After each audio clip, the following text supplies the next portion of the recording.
And you're still tuned into Sakisi's We're Building the Nation Podinasi. It's gone exactly 25 to 1.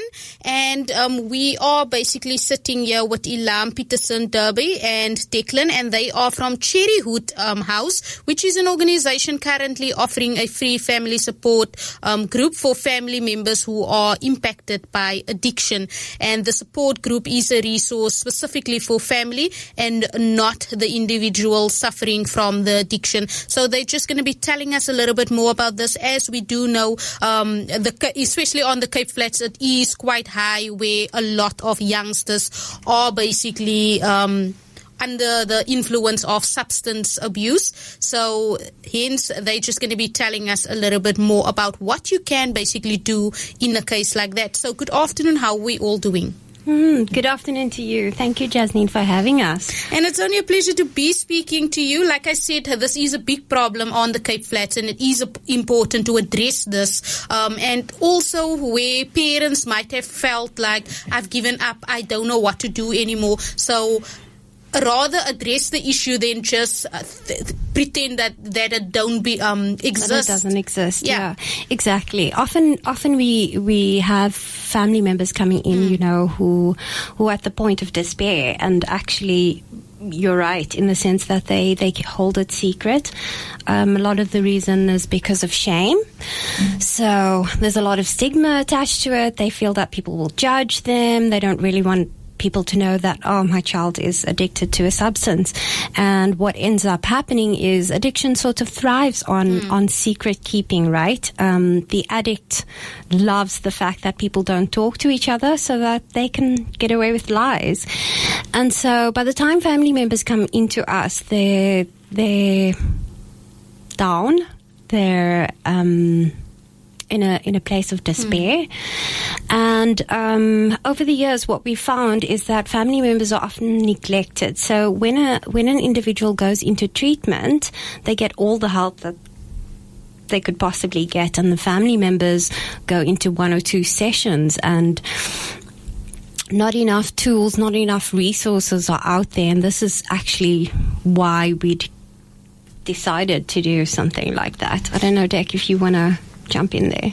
Okay, so again, this is specifically for the families.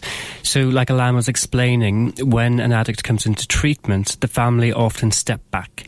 But we want to make sure that the family can step up and engage with us, because they have needs that need to be met. They've experienced something that's very traumatic in their life, and they need support as well as the addict needs support. Because what happens after someone leaves treatment, after the addict leaves, the family may feel stuck in the trauma that they experienced in the past.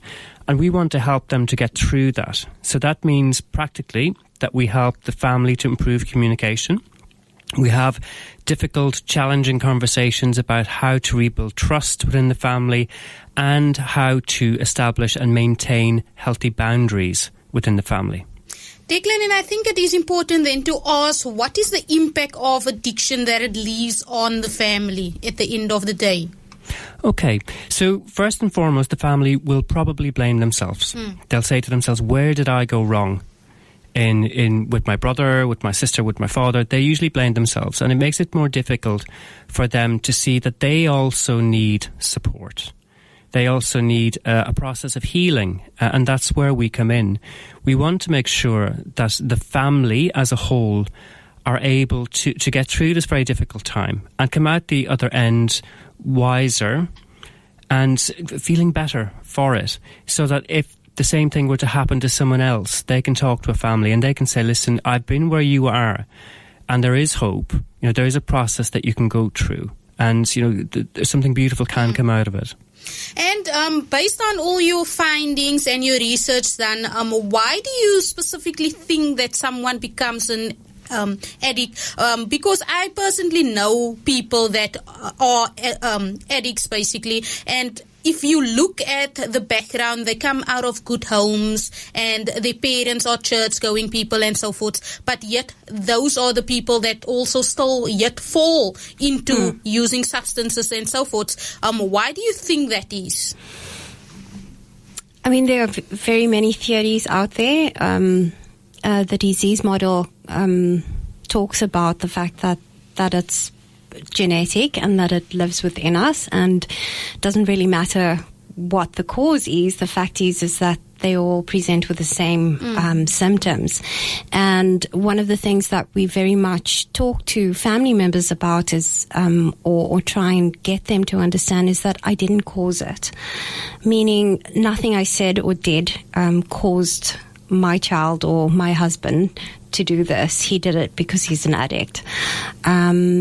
We also talk about control, because often family members think they can control the situation by, locking them up or taking away the keys to the car so that they can't move around, not giving any pocket money. You can't actually control the addict, you can't control the addiction, and you can't cure it either. And that's very hard for family members to sit with. But I think that once there's an acceptance around that, you're able to move into a healing space. So what would you say is the first step to basically do as an addict? If let's say, for instance, I'm an addict and I do approach Cherrywood House, so what would be my first approach that I need to take in order to get the necessary help that is required? Because I think that is the biggest problem. A lot of these youngsters, they want to come out of it, but they don't always know how, and they don't have that support structure to help them through the journey. Yeah, look, I think the first thing to realise is that you're not going to be judged. It could be as simple as having a conversation with me or Elam or another treatment agency where we're just going to talk about what's going on. If you're okay to deal with that, then maybe we can take it a step further. But it's going to be a process in which you're not going to be forced to do anything. Our door is always open to people, regardless of what's going on in their life. And it will remain open until they're willing to step through and talk to us. And you basically have a facility that rehabilitate these youngsters, basically, and not just youngsters, but people in general. So once I do approach the Cherrywood House, and now I get the necessary help that is required, why do you think there is so much relapses that basically occurs after people go to centres to get the help? I think that ties in very much with what we're aiming to do. And, there have been various studies around support for the addict. So in addition to obviously relapse prevention, which is a big part of our program that we offer, it's also the support network that the addict has, because look, this is something they're going to have to face for the rest of their lives. It's not just a 1 month in treatment and now I'm cured. It's not going to work that way. And so the management of that requires that you have a support network, what we call a recovery network. So that includes family members and that includes people who are on the same journey as you are. And I think, that ties in with the other part of our family program, Dick, if you want to talk about that. No, absolutely. A lot of the work that we're doing at the moment is about making sure that we can improve communication within the family. Addiction is a disease of isolation. It keeps you trapped. It keeps you thinking that you're on your own. Now, we want to make sure that we can help someone realise that their family are there for them, and that while things may be difficult at the moment, communication can improve with a little bit of help. So a large focus that we have is on improving that communication. It means sitting down, having challenging conversations, but ultimately building something strong for that individual and that family. Addiction affects the entire family, not just the individual. So we need to make sure that we're concentrating on a healing process for everybody that's involved. But how do you assist those families that are not always as open to have these conversations? Because I can speak to my child about anything, but certain things I can't talk about. Now, how do you deal with those type of family members? Look, I think it could be a slow process of that person getting to see that they can actually trust what we're doing. It could be that we have a conversation with one family member and we have a little bit of success, and you kind of hope that rubs off a little bit on another family member. So if we speak to a father or a mother, then hopefully they're able to go back home and say, listen, that wasn't as bad as I thought it was. They didn't blame me, they didn't blame us as a family, and they understood what I was talking about. And that goes a long way. And you also do get those children that has gone through certain events, and not, I don't know why I keep on saying children, because it affects adults as well. But it's mostly youngsters that also gets affected through this. So you do get those situations whereby the mom and the dad comes to the support group. I'm here to support my child or encourage whoever is the addict, basically. And then you get to a point whereby it's been done too many times, but the person keeps on relapsing. So the trust communication basically gets broken. That trust chain gets broken. So how do you repair that? And especially the mother is always the one that say, no, I'm supporting my child, I'm taking this journey. Then the father is always the hardcore person in the relationship, basically. And at the end of the day, if the person relapses, he's always the one that basically says, I told you this is going to happen again. Like, how do you handle those type of individuals? A lot of the time we talk about, trusting what the addict does rather than what he says. Because by the time an addict comes into treatment, he's probably made 150 promises about, I'll stop, or I'll do it differently, or this time it's going to be different, I'll only have one, I'm never going to take your TV and sell it again. So yes, you're right. Mom and dad have heard this over and over before. And so what we talk about is trusting their behavior. So if they're consistent, if they're saying, I'm going to an AA meeting and I'll be back at 9:30, and they arrive at 9:30 and they're doing this consistently for 3 weeks, that's a good sign. If they're saying they're going to do something and they're sticking to it, it's a good sign. When they show reliability, when they show commitment, when they start becoming honest. So it's not about what I say, it's my actions that count. Yeah. And I don't want to sound like I'm dampening on the grass and so forth. Yes. But manipulation plays a big role, especially when they're making these promises and all of that. Like, how do you help those people through that process? Because I can say whatever. I can sit here and say, I'm going to change the world, I'm going to do this once I step out of this building. But once I get out of the building, my mindset is maybe somewhere else or changes. Like, how do you break that chain of manipulation? Because especially when you are talking to strangers, it's easy. You don't know me. So it's easy for me to manipulate you and say, this is going to happen and this is going to happen. But the parents basically know their children. Yeah. So look, manipulation is a classic, what we'd call a coping skill when you're in active addiction. It's a method of surviving. Basically, it's a method for one person, one addict, to get from point A to point B in the quickest, shortest amount of time so that they can use.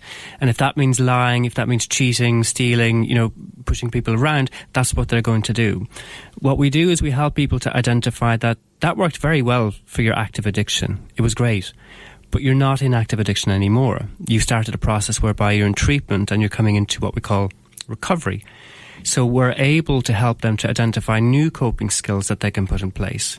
That is the total opposite to manipulation. It's about being open and honest and being able to, meet your needs without having to resort to old coping skills. But that's part of a person's treatment journey. And just to touch on that, speaking about finding a different way. So people sometimes get a different method that they basically put in place. Let's say I am addicted to drugs. Then maybe after I want my journey to start and I'm going to recovery and so forth, I replace that drug addiction with alcohol.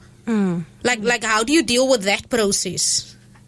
So what you're talking about there is substitution. So we're a abstinence base. So what that means is we look at putting down all the drugs for a period of time, all substances. We believe that it doesn't really matter what the substance is. It's the symptoms, as I was talking about. So we work around those issues rather than the substance, because essentially it doesn't really matter what you're taking. We have to work with the individual. There's something going on with you, and we need to be addressing those things. So we're changing the behavior and we're changing the intrinsic, the internal stuff. Does that... Because I think it is important to ask that, because I've seen it a lot happen. And then I'm like, okay, you've been using this, but now you're using something else to subside or push down that first addiction. But at the end of the day, this is also going to become a addiction at the end of the day. And it has the same consequences and you're behaving in the same way. Absolutely. Mm-hmm. A lot of people believe that their addiction lives in the whiskey bottle, or it lives in a tuck pipe. That it's there, it's outside of themselves. But what we help people to realise is that your addiction is within you. It's in the way that you're thinking and how that translates into action. Now, if you can address that, then you will go a long way to being able to recognise that it's me that has to change, not the world outside, and that you can move forward, I think. So what advice would you have for someone that's currently sitting at home and thinking, okay, I'm dealing exactly with these things that you are touching on. How do I resolve that? Or what would the first step be for them that they need to take? Well, call us, and if it's okay, I'd like to give you our number. Yes, please. So you can contact us on the web at cherrywoodhouse.com. We're also on Facebook, and we can be contacted by phone on 082 77 55 973. That's 082 77 55 973. Could I add something? Yes, you may. I just want to say that we also offer the free assessments to clients. So when they do make that call, we are available to have a session with them. Just talk. It's just about having a conversation, really. Because that was going to be my next question, actually. Really? The services that you basically render, are there a fee involved? Yeah, it's means tested. So basically everybody that comes to us will have their free assessment, and then we can have a conversation about what things cost and what you need. So it's going to be different for everybody, but be reassured it is means tested.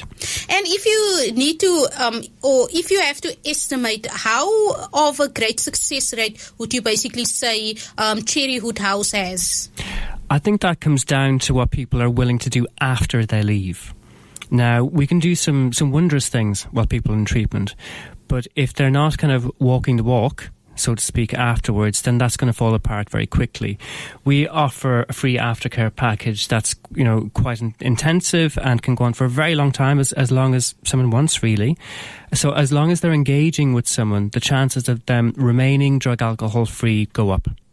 And do you monitor the process with the individual as well? Absolutely. To make sure that you are not relapsing, or are you sticking to what you basically said? Are you talking about after the treatment? Yeah. Yes, which is why we have the aftercare. So aftercare really is about you finished your treatment with us, you're now going into the outside world, and you're coming to us once a week. And again, that's for free. So you're sitting there, you're having a group discussion around what's going on for you, what are your triggers, are there any challenges, and you're also looking at goal setting and planning for future. But that is our way of assessing, is this really working? What can we do to improve it? In addition to the group sessions, we also have a recovery outing that we do with the clients. So once a month, they all go out and have something fun without the use of drugs. As well as there's something else I'm missing about the aftercare program. No? And I think it is important to ask these questions because, like I say, I've seen or spoken to a lot of centers that has the same mission as your organization. But at the end of the day, they are not always so successful because at the end of the day, it depends on the individual itself. Do you want change? Do you really want to take this journey? So you need to be sure that this is what you want, because it's no use for me pushing you and then you relapse after a week or so. I slightly disagree with you, because often we have clients coming in sort of half-heartedly, and I think part of our responsibility is to show the individual that you can have a meaningful life without the use of drugs, because that's a scary thought to somebody. give up drugs for the rest of my life. Are you nuts? But we have to show them that there's a different way, and eventually people do come around. And when they come around, they then take responsibility for their recovery, rather than it being a process of, well, now I'm ready. You could wait until, you're 80. No, I do understand where you're getting at with this. Are there any additional words in closing? Other than contact us if you want to learn more about Cherrywood House and the treatment that we provide, I'd encourage anybody that is even slightly worried about themselves or a family member to please call us. We can have a confidential conversation about what's going on for you, and if we can't help you, we will find someone that can. That's our mission. And that number again is 082-775-5973, 082-775-5973, and the email is simply just enquiries@cherrywoodhouse.com, and the website also cherrywoodhouse.com. That's it. Your Facebook page is also just Cherrywood House? It is. It is. Okay, Thank you so much. So it's quite Jessie. easy to get hold of you, because I think this is important. More communities need the help, because if you look at the rate of substance abuse, it's increasing by the day, and it's basically dragging in younger and younger generations, basically. And at the end of the day, it comes down to peer pressure as well, but we don't want to say it is because of peer pressure, because you have a choice at the end of the day. Do you want to do it or don't you? So thank you very much for coming through. It is important to have this conversation, and parents and youngsters or whoever is sitting at home listening right now, there is help available. All you can do is reach out to Cherrywood House and you will basically, that is the first step to take to get the necessary help that is required. So again, thank you very much for coming through.